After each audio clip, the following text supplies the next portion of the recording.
Shabbos, everybody. You know, I was saying to Paula, it's winter in Montreal outside, but inside this sanctuary, it's so warm. I feel the love of the family of Shaare, Zedek, and I really thank you. Welcome back, Lily and Arnie. I mean, it's just family. It's really just family, and I thank you all for coming on this Shabbat. Every Shabbat, forget about this Shabbat. We are almost at the end of the book of Bereshit, and the story of Jacob here continues, but now we're years later, and the Torah starts off by saying, Jacob was settled in the land where his father Isaac had sojourned in the land of Canaan. Very beginning of the Parsha. And now we're going to switch gears from Jacob to Joseph. And his son Joseph is now introduced in the second line of the Parsha. And Joseph's life, its ups and downs, are the highlights of the last of the Parshiot in this book. It's going to be focusing now on the young boy who grows into a man, Joseph. The detailed accounts of Joseph's life are unprecedented. Joseph's story is a lesson in that a sequence of random events, a series of accidents and happenstance can be put together and become our greatest learning experiences. And the late Rabbi Jonathan Sachs, he states, our hindsight is always more perceptive than our foresight. We live facing the future, but we only understand life when it has become our past. And Joseph is sold into slavery by his brothers, and his story continues in Egypt. In chapter 38, it kind of takes a whole different twist. We're focusing on Joseph, and now it's going to take a whole different twist. One of the brothers, who is Judah, one of Joseph's brothers, after this whole incident where they sell the brother into slavery, he leaves and goes off alone. And the Torah portion focuses a little bit on him and how he found a Canaanite wife, and he had a family and he settled. The Torah comments on this as it was prohibited to marry a Canaanite woman. And the wife herself is identified as a Canaanite, but the brother Shimon also marries a Canaanite. And in both cases, both of these foreign women are absorbed into the Israelite tribe.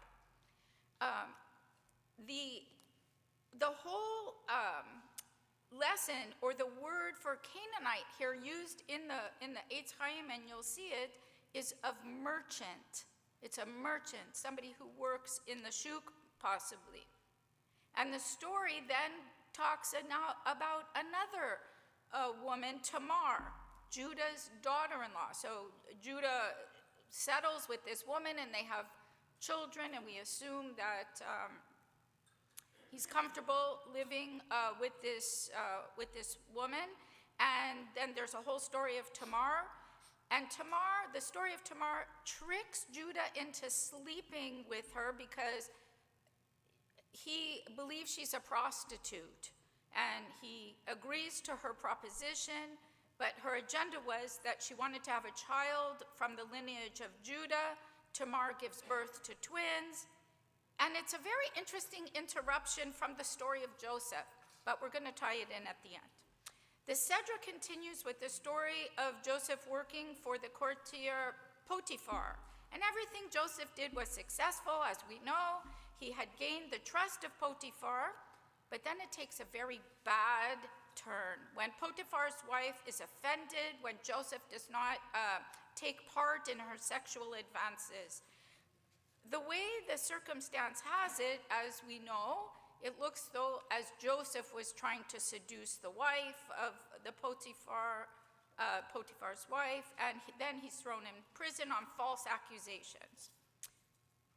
Then the Torah states that Joseph is 28 years old and living in Egypt 11 years. But it's not clear how many of those years he was in jail. Just gives you a time reference, so you know he's 28 years old. Joseph's time in jail was also met with some degree of success. As it states, the chief jailer did not have to supervise anything that was in Joseph's charge because God was with him, and he was successful while he was in jail. One night, the two other prisoners, the cupbearer and the baker, had dreams. Joseph, being the interpreter of dreams, was able to explain to them what exactly their dreams were saying. In turn, he asked that they do not forget him when they are eventually pardoned. The dreams come true. The baker is killed, and the cupbearer was freed, and his job as cupbearer was reinstated. The Parsha ends where Joseph is completely forgotten about in jail, alone, waiting for somebody or something to happen for him to be freed. Now, interesting, in this whole Parsha, we can look at it through the eyes of Joseph, but I'm looking at it that there's two women in the story that are the antagonists, Tamar and Potiphar, Potiphar's wife, pardon me. Not one woman, but two in the Parsha that are separate examples of how these women are trapping men with their actions and the severe life-changing events that happen to two innocent men. The beginning of the story of Joseph is the story of faith. Seen through the eyes of faith, today's curse may be actually the beginning of tomorrow's blessings. The story of Joseph continues like a soap opera, or some would say like a Greek tragedy. The story takes this happy favorite child of Jacob, turns it in despair, and then leaves us at the end of this Parsha with a cliffhanger, him sitting alone in jail. That's the end. Thank you. Good. Wow.